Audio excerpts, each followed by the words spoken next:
संध्या की शादी उसके पिता ने शरत से की। शादी के 15 साल के अंदर ही संध्या का परिवार अमीर से गरीब हो जाता है।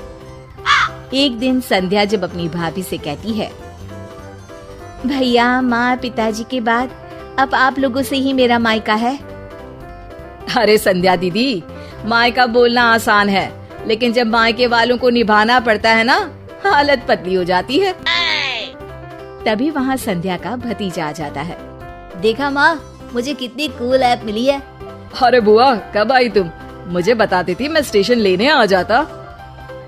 अरे पहली बार थोड़ी आ रही है जो रास्ता भटक जाती।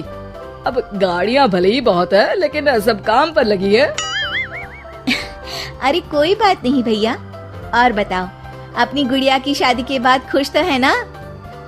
हाँ हाँ, मेरी गुड़िया तो राज कर रही है, राज। बहुत पैसा है उन लोगों के पास। अरे किसी भी चीज की कमी नहीं रखी मैंने अपनी बेटी की शादी में। हाँ भैया, वो तो इस घर का रिवाज है। बेटियों की शादी बहुत ही धूमधाम से करते हैं। पिताजी ने भी मेरी शादी में कोई कसर नहीं छोड़ी थी। बस किस्मत मेरी ही खराब निकली। अरे दीदी, अच्छा ये बताओ कैसे आना हुआ और कब का प्रोग्राम है? संध्या पूरे घर को देखती है। उसे अपना बचपन याद आता है कि कैसे उसके पिता ने ये घर प्यार से बनाया था।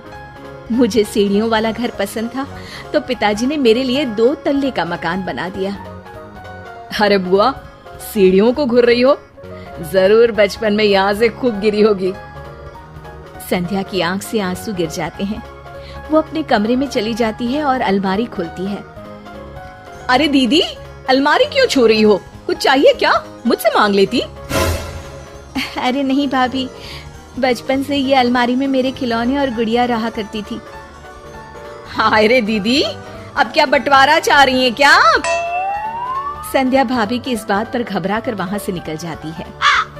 अगली सुबह घर में संध्या को न देखकर भतीजा बोलता है, माँ, अरे माँ, ये बुआ दिखाई नहीं दे रही, कहाँ गई?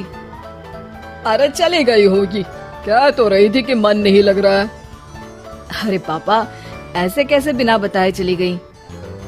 अरे कल अलमारी खोलकर खड़ी थी, कहीं कुछ उड़ा तो नहीं ले गई? भतीजे को बुआ की बात सुनकर गुस्सा आ जाता है।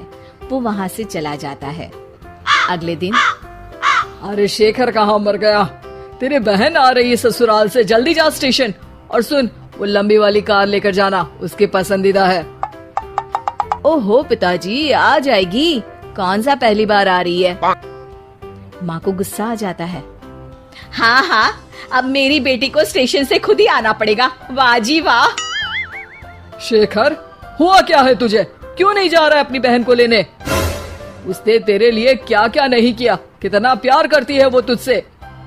पिताजी, प्यार तो बुआ भी आपसे कम नहीं करती थी। फिर भी उन्हें ना कोई लेने और ना ही कोई छोड़ने जाता है, वो क्यों भला? पिता को गुस्सा आ जाता है और वो उसे थप्पड़ मार देते हैं।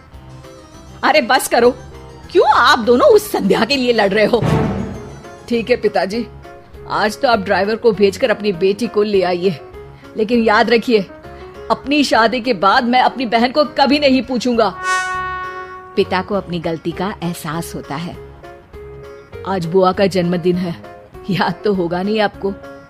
पिता की आंख भर आती है।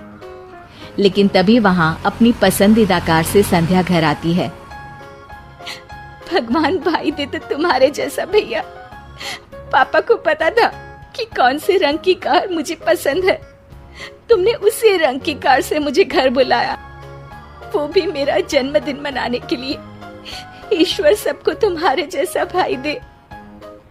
भाई संध्या को गले लगा लेता है। तभी वहाँ भतीजी गुड़िया भी ससुराल से आ जाती है। अरे संध्या बुआ, आप? हाँ, आज तो घर की दोनों बेटियां अपने घर में हैं।